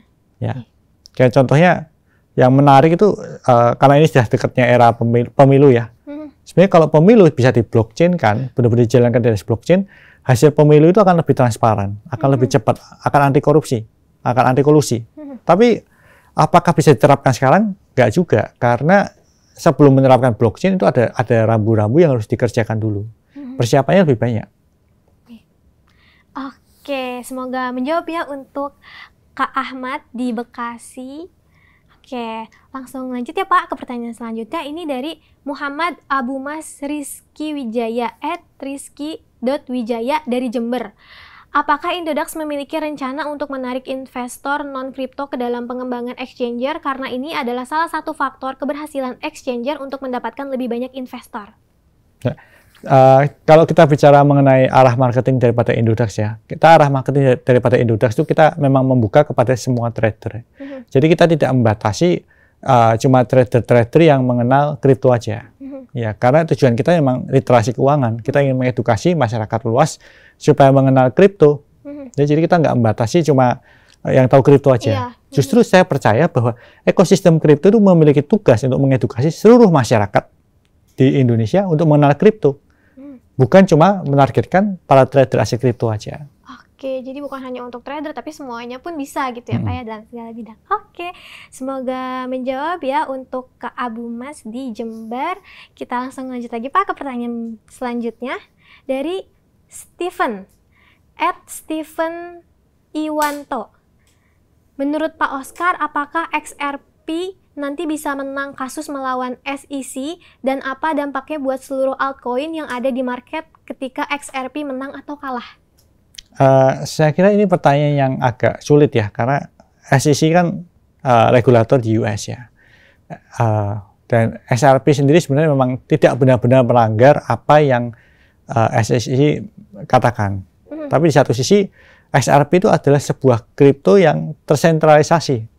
Jadi nggak tepat juga kalau dikatakan tidak melanggar sama sekali. Makanya kan orang banyak memperkirakan bagaimana nih outcome daripada battle itu. Ya, kita sendiri juga penasaran dengan outcome itu.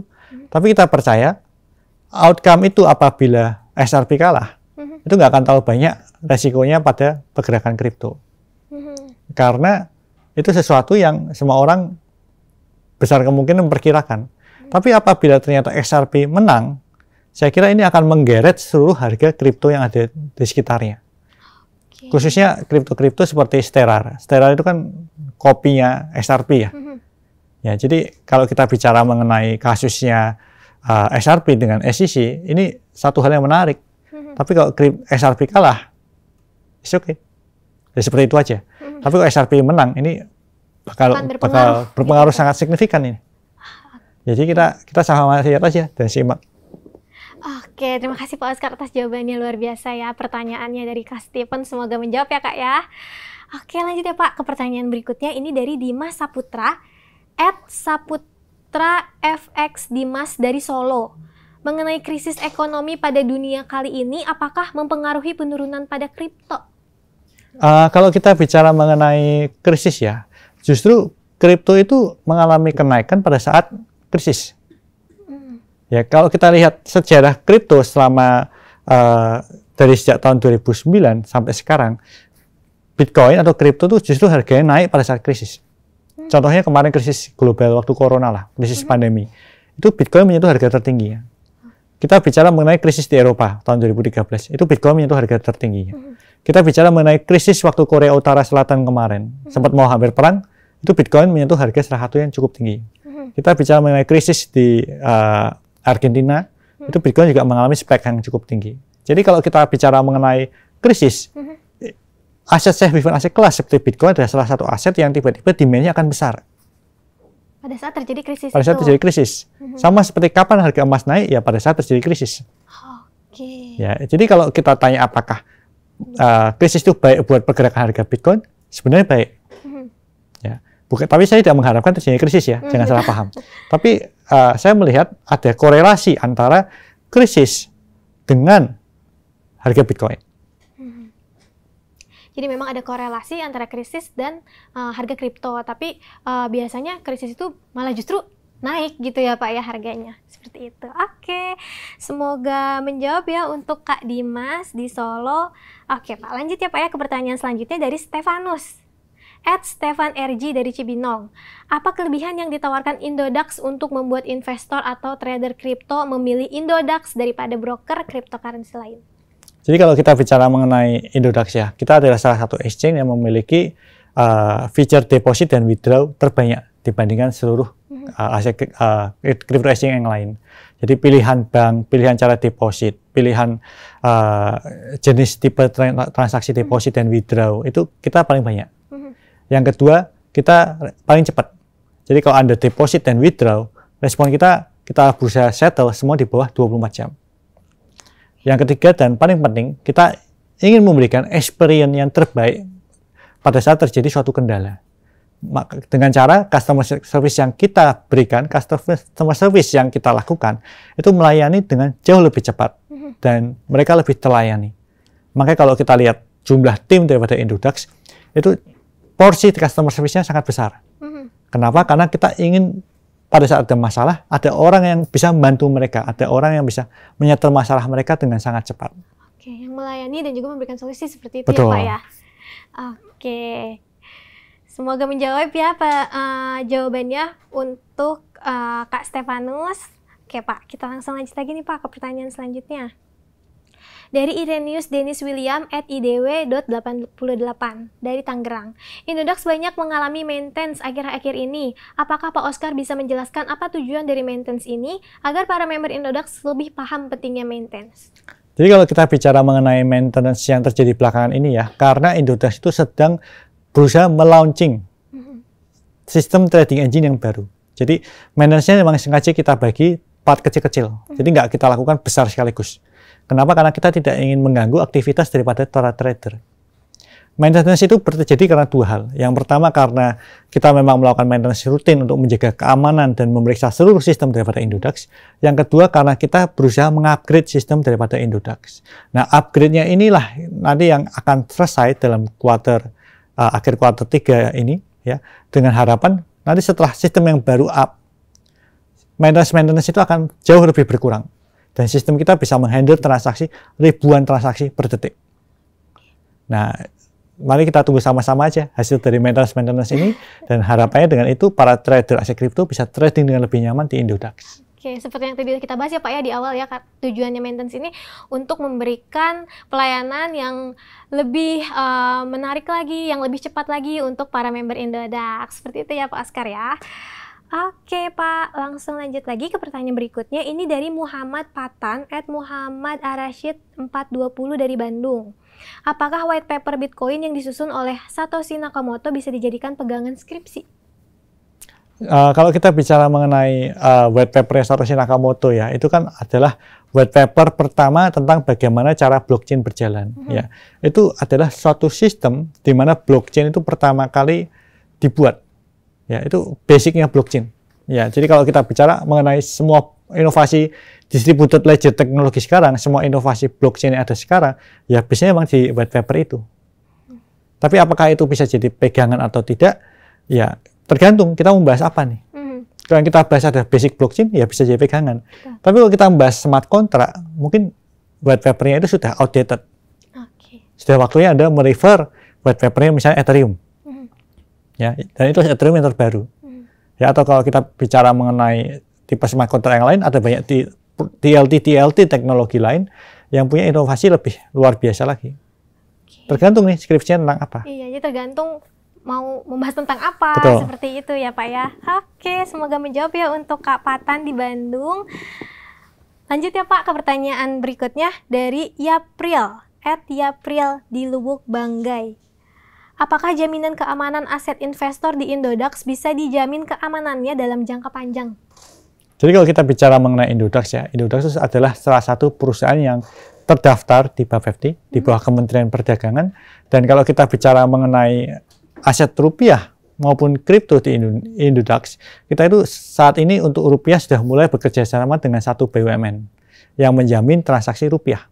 Mungkin bisa dikatakan kita satu-satunya crypto exchange di Indonesia yang transaksinya sudah dijamin dan diperiksa oleh sebuah BUMN, sebuah perusahaan negara Indonesia untuk memastikan bahwa transaksi rupiah di Indodax itu aman.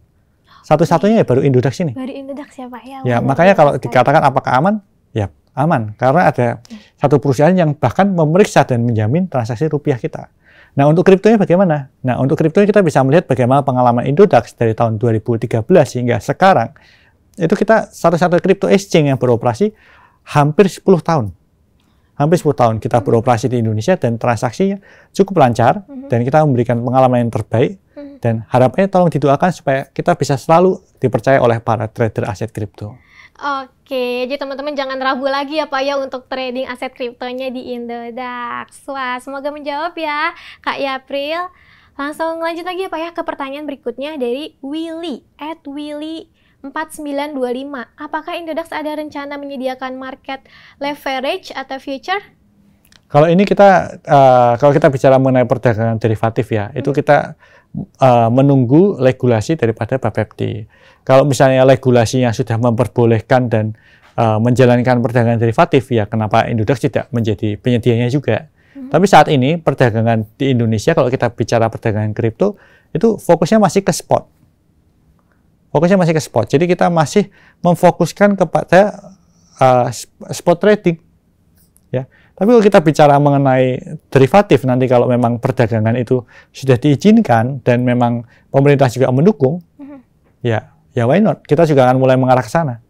Karena kita harus tahu, kita bicara perdagangan derivatif itu perdagangan yang ada regulasinya di Indonesia. Pada saat pemerintah sudah membuat aturannya, membuat cara mainnya, ya baru kita bisa bergerak ke sana. Karena Indodax adalah perusahaan kripto yang memiliki izin dan terdaftar di bawah pemerintah Indonesia. Dan produk yang kita punyai harus produk yang memiliki izin dari pemerintah. Oke, seperti itu ya Pak. Tapi memang untuk saat ini fokus exchange di Indonesia itu kepada spot market gitu ya Pak ya? Kalau yang memenuhi aturan seharusnya seperti itu. Oke, semoga menjawab ya untuk Kak Willy. Oke Pak, langsung lanjut lagi nih Pak ke pertanyaan berikutnya dari Hendra @h.e.n.e.e.r.s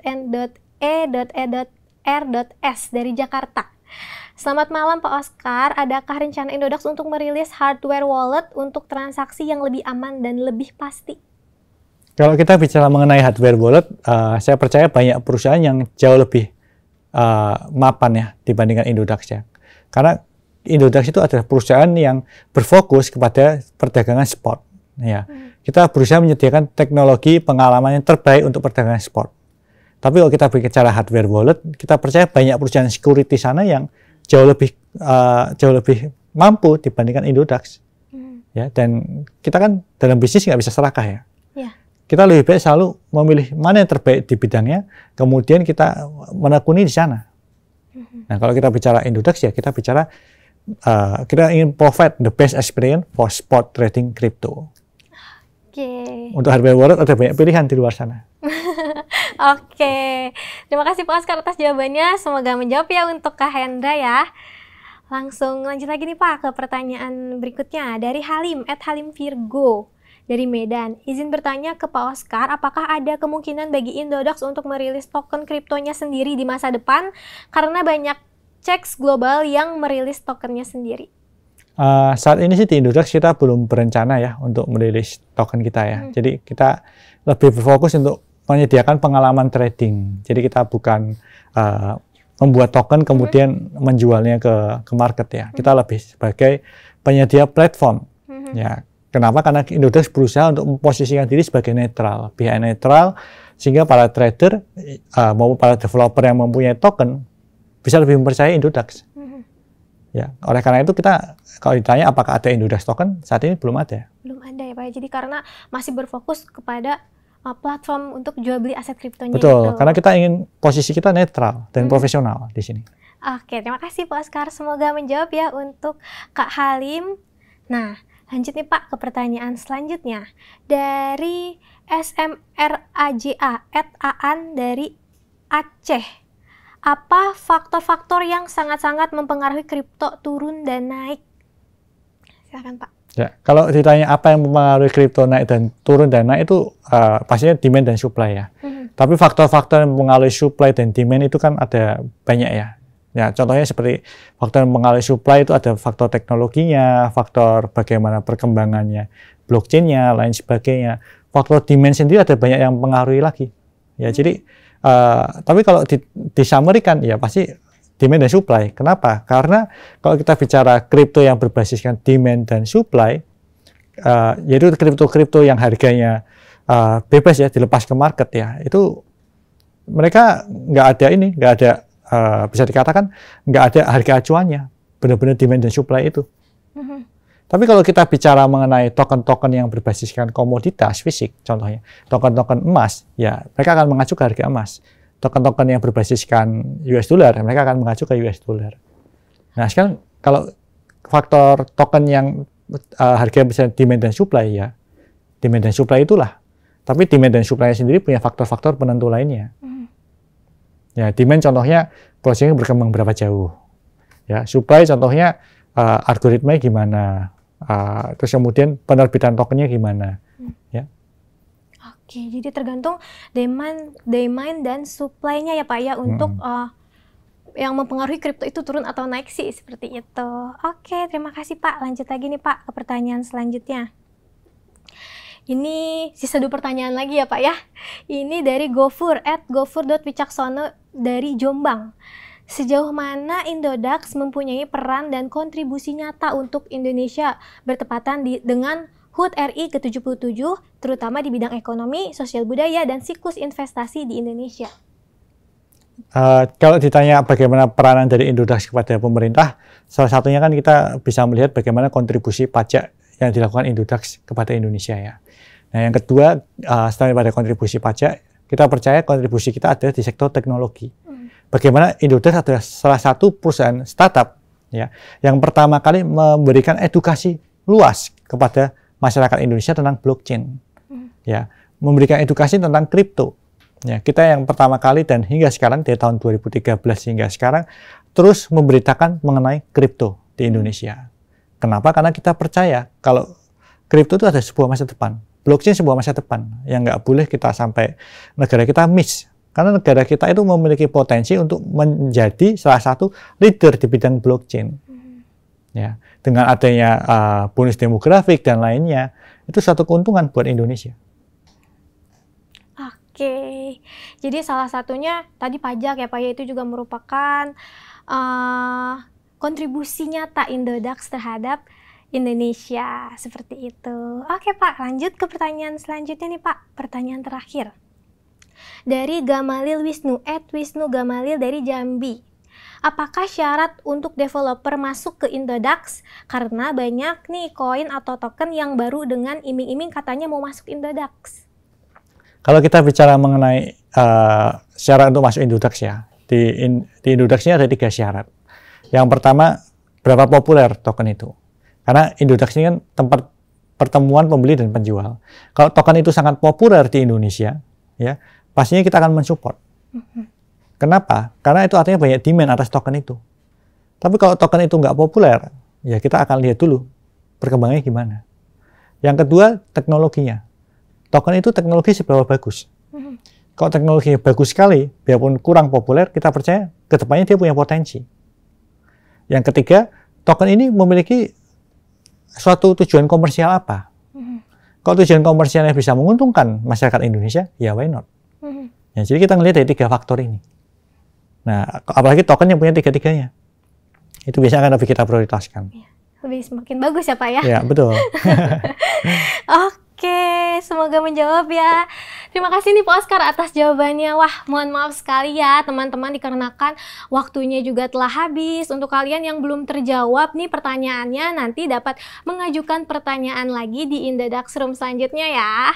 Oke, wah nggak kerasa banget nih teman-teman, sesi tanya jawab Indodax Room Special Edition kali ini telah selesai. Nah, pertanyaannya juga bagus banget ya Pak Oscar ya. Antusiasnya luar biasa, kemudian juga pertanyaannya juga sangat mendetail. Nah, semoga ini bisa semakin dalam ya pengetahuannya teman-teman tentang aset kripto, kemudian juga blockchain dan juga Bitcoin.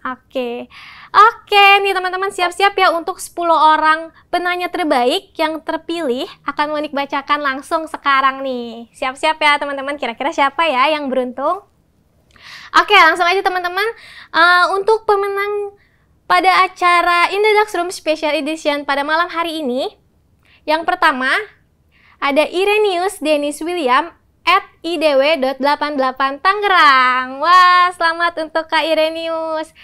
Yang kedua ada Irfan @Vanwinata dari Binjai. Yang ketiga Stefanus @StefanRG di Cibinong. Yang keempat Fauzan @FauzanFM dari Palangkaraya. Oke, yang kelima Endo @Cendo8099 dari Medan.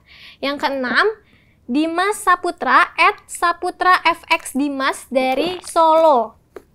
Yang ketujuh Herawan @Herawan_ dari Bandung.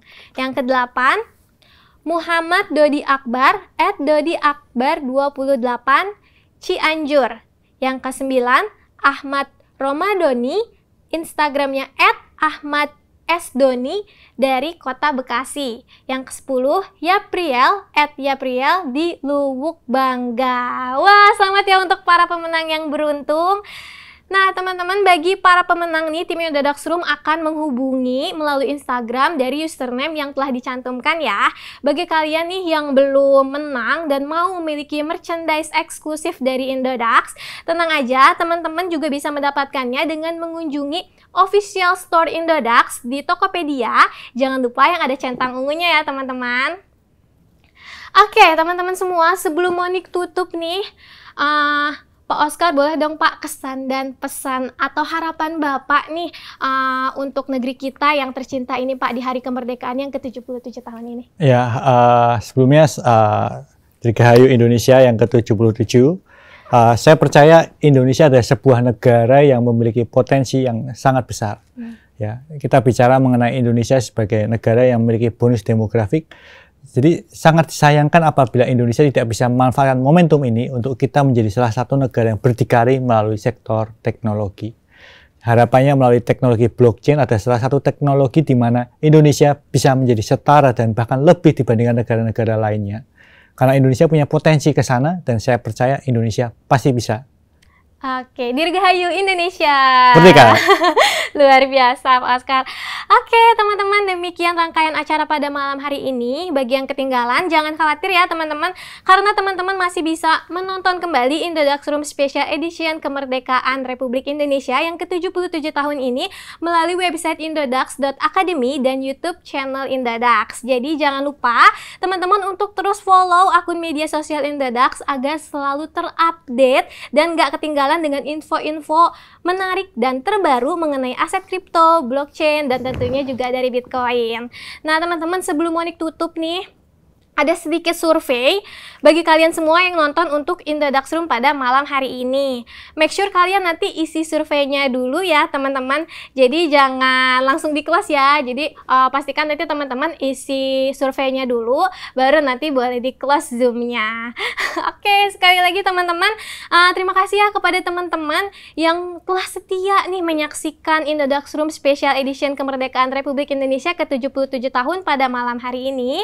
Saya Monik pamit undur diri dan sampai bertemu kembali di Indodaxroom episode selanjutnya. Indodax, aset masa depan. Sampai nanti.